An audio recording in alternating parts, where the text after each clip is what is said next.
কোন দিকে মোড় নেবে এবং কি হবে সেটা মামুন বুঝতে পেরেছে। তার নামে মামলা আছে 3টা, হত্যা চেষ্টা মামলা এবং 9-1 মামলায় ফাঁসি হতে পারে। এটা বড়ই অনাকাঙ্ক্ষিত একটা জিনিস। সেদিন আমার সাক্ষী প্রদানের দিন ছিল এবং সেই দিনটা কিন্তু যথেষ্ট ক্রিটিক্যাল, বিকজ আমার সাক্ষীর উপরেই কিন্তু আমার মামলাটা কোন দিকে মোড় নেবে এবং কি হবে সেটা মামুন বুঝতে পেরেছে এবং সে কিন্তু সাক্ষী প্রদানের জন্য যথেষ্ট প্রিপারেশন নিয়ে এসেছে। সে খুব উচ্চ আদালতের বড় বড় লয়ার হায়ার করে এনেছে সেদিন।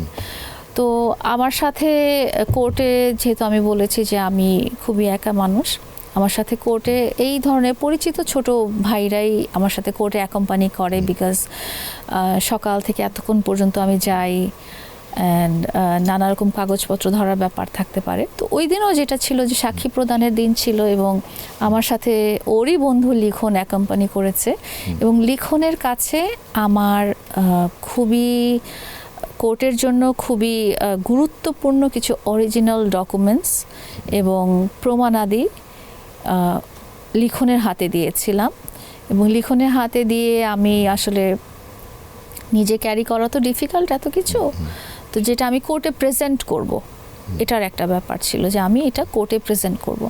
তো লিখনের হাতে ওগুলো ছিল এবং সে প্রবাবলি সেটা কোর্টে উঠেই সে প্রবাবলি ওটা নোটিস করেছে এবং তার প্রথম ইন্টেনশন ছিল যে আমি যেন কোর্টে সাক্ষী প্রদান করতে না পারি এবং পরবর্তী হচ্ছে যে সাক্ষী প্রদান করলেও যেন জিনিসটা আমি উল্টাপাল্টা করে ফেলি, যদি একটা মানে ওই ধরনের সিচুয়েশনটা রেজ করা এবং আমার যে অরিজিনাল দলিলাদি প্রমাণাদি সেগুলো ডিস্ট্রয় করা ফেলার একটা চেষ্টা ছিল। তো ওইটাই যখন সে লিখনের কাছ থেকে কেড়ে নিতে যায় এবং লিখনকে আঘাত করে, লিখনকে 6 তলা থেকে ফেলে দেওয়ার চেষ্টা করে, তারপরে ইভেন কোর্টের ভিতরেও সে লিখনকে ধাওয়া করে এবং লিখনকে ধরে সে অ্যাটাক করার চেষ্টা করে। তো এটা সম্পূর্ণই তাদের প্রি প্ল্যান এবং যেহেতু আমি একটা মামলার মধ্যে আছি এবং কঠিন মামলার মধ্যে আছি, এই মামলাটা যেন আমি ঠিকমতো সুষ্ঠুভাবে পরিচালনা করতে না পারি সেটারই একটা অপচেষ্টা হয়েছিল এবং লিখনের উপরে এই কারণেই হামলা হয়েছিল। এই মামলাটা থেকে অব্যাহতি পাওয়ার জন্য আপনি প্রায় 1 কোটি টাকা দাবি করেছেন মামুনের কাছে। কোনোদিনও না, মিথ্যা কথা। আমি কেন টাকা দাবি করব? আমি তো জানি ওর কিছু নাই। আমি ওকে যখন করাইলের বস্তি থেকে নিয়ে গিয়েছিলাম তখনই তো জানি ও টাকা কোথা থেকে দিবে। ওকে বিক্রি করলেও তো 1 কোটি টাকা আসবে না।